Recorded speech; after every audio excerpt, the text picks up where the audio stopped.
Bismillahirrahmanirrahim. Assalamualaikum warahmatullahi wabarakatuh. Alhamdulillahirabbil alamin. Wa bihi nasta'inu ala umuri dunya waddin. Wassalatu wassalamu ala asrofil anbiya'i wal mursalin wa ala alihi washabihi ajmain. Puji syukur mari kita panjatkan kehadirat Allah Subhanahu wa taala karena kita masih diberikan kesehatan, kekuatan untuk melaksanakan ibadah puasa ini. Sholawat serta salam mari kita panjatkan kepada Nabi besar Muhammad Sallallahu Alaihi Wasallam. Sahabat STIQ semuanya, Anda diberikan amanah untuk menyampaikan terkait qada dan qadarnya Allah Subhanahu wa taala. Qada yaitu ketetapan Allah yang tercatat di Lauhul Mahfuz sejak zaman azali. Ketetapan ini sesuai dengan kehendaknya dan berlaku untuk seluruh makhluk atau alam semesta.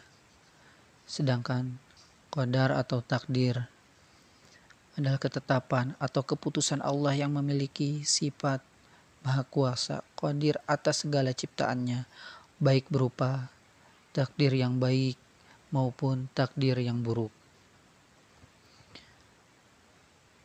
Kita mengenal ada dua, yaitu takdir mubram dan takdir mu'allaq. Takdir mubram ialah takdir atau ketetapan Allah yang tidak dapat diubah atau tidak dapat diubah oleh siapapun.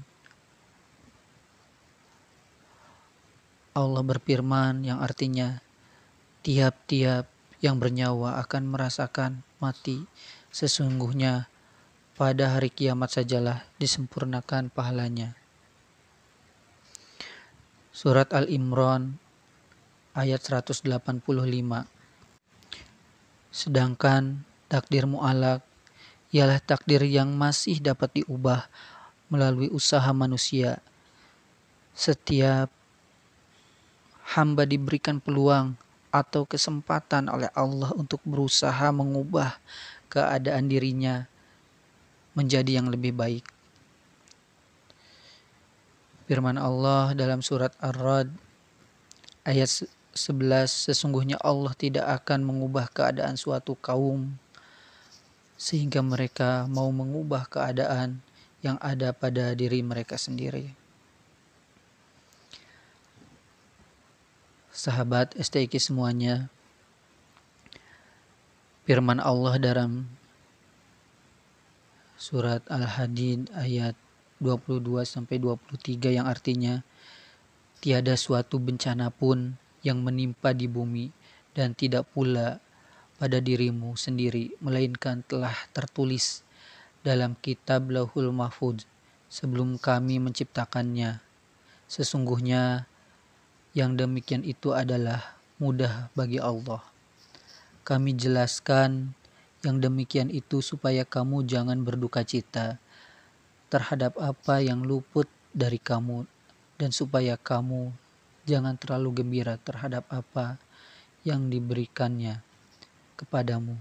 Dan Allah tidak menyukai setiap orang yang sombong lagi membanggakan diri.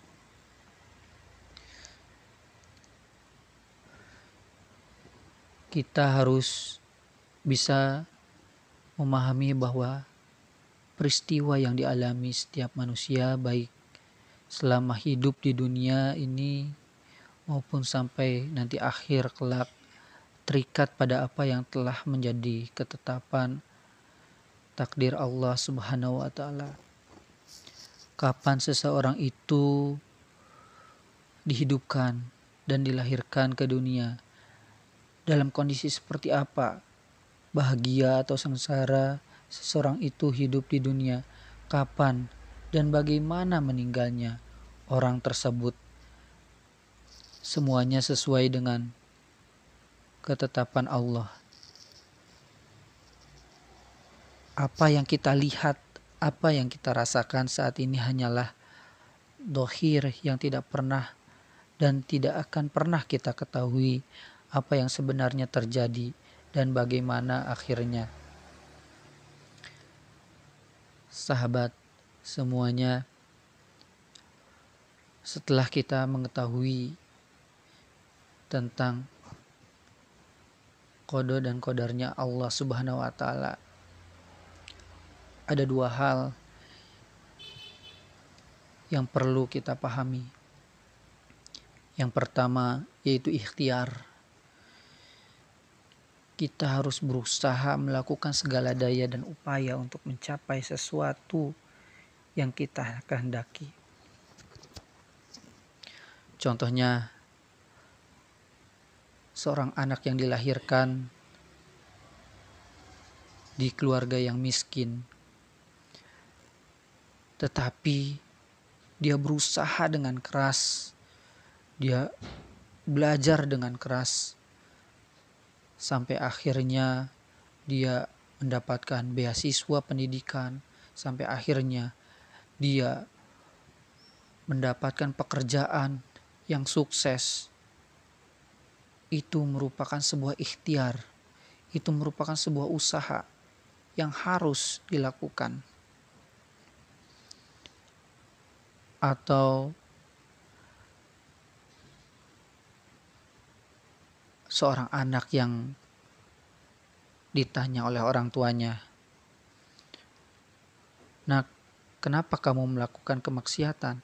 Atau kenapa kamu melakukan dosa tersebut?" Anak itu menjawab, "Ini sudah takdir, Bu. Ini sudah takdir, Ayah." Itu sesuatu jawaban yang salah, karena dia diberikan pilihan, dia diberikan akal untuk memilih mana yang harus dia pilih. Dan setelah ikhtiar, kita harus bertawakal. Kita pasrahkan, kita serahkan semua urusan kepada Allah Subhanahu wa taala. Apa yang terjadi pada diri kita, apa yang telah ditetapkan kepada diri kita kembalikan, bahwa itu yang terbaik untuk kita. Mungkin itu saja dari ana. Akhirul kalam. Bila taufiq wal hidayah. Wassalamualaikum warahmatullahi wabarakatuh.